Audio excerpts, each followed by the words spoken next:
India is a BPO capital of the world, right? And I think at the end of the day, for an agent, the last 3 feet is what matters. When he's speaking to the customer who's calling in for a problem.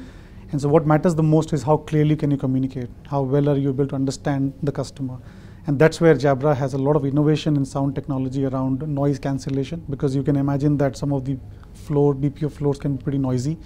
Noise cancellation, echo cancellation, making it more healthy for the agent, making it more comfortable because it's almost a part of their body if they are wearing it for 8 hours in a day. Features like cancellation of high decibel volumes. If there's an angry customer shouting on the other side, how can you cut the noise and make sure that it doesn't damage the ears? So there are some very fine features which are evolved after a lot of sound research that happens in our Copenhagen labs, aimed at providing comfort to the contact center agents. And I think we've seen that contact center agents are much more productive using Jabra headsets. They don't have to repeat customer queries. The interaction with the customer is much more seamless and much more disturbance free, which is what matters, because when you call a call center, you don't want to be repeating yourself again and again. So a lot of the innovation has gone into making this research and making it more comfortable and productive for the contact center agent. So we operate with most of the large BPOs in India. You know, we've been working with the BPO customers. Almost all large BPOs are customers of Jabra. So yeah, we kind of take pride in being partners to the BPO industry and their growth in India.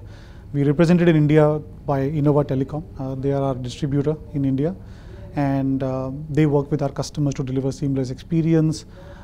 In fact, it's a very innovative business model where we differentiate ourselves by the experiential management of customer experience, where it's about how quickly can you provide the headsets to the BPO company, SLA-based engagements with the organization. And I think this is very unique about our partnership in India with Innova Telecom.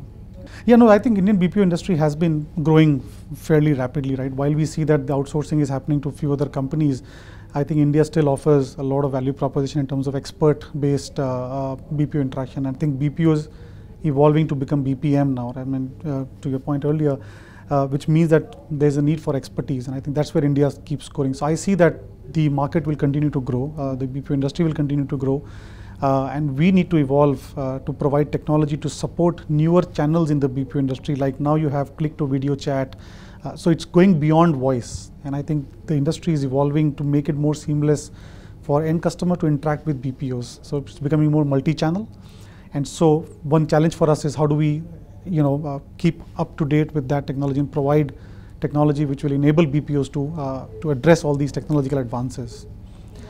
So yeah, there's a lot of growth in these sectors. Especially inbound domestic BPOs are growing in India. There's a lot of move towards rural BPOs, right, where companies are moving out because of cost structures. And I think Jabra is now trying to.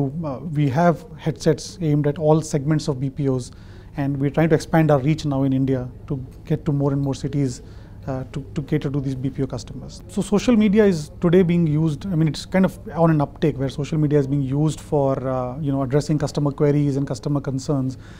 There's not so much voice involvement there at this point of time. So, right now, we're not kind of directly engaged with social media platforms, but I think as more and more social media evolves to include voice and people can maybe leave voice notes, etc., there will be again the role for sound technology to be able to integrate with those platforms. I've worked in India for a long time before taking up an APAC opportunity, and I think where India is today, it's a very interesting moment with the new government. Everybody has very high hopes and optimism, including myself, about the way the industry is going to take shape. So yes, I think India is moving in the right direction. There are countries which make it, which have policies which are very pro-business. Singapore is one of them in terms of really helping new business to set up and so on and so forth. But I think the growth of Indian industry talks about itself. So I believe it's going to continue. And now with more and more new e-commerce, smaller companies which are cropping up and they're redefining the way we do business, there is a lot of potential to reach out. I think where we are at today is, we have these big businesses already established over the years with investments. What we are seeing now is the reach out to the common masses. We're talking about the rural, we're talking about businesses outside the top 10 cities of India, right? I mean, one of the data points is that we have 48 million SMEs in India, and 45% of them are outside of these top 10 cities. There's a lot of growth in internet. There's a lot of growth of adoption of technology using cloud platforms. And for us, I think that's a big opportunity. As more and more businesses come online, they get connected to be able to help them with their growth in the country.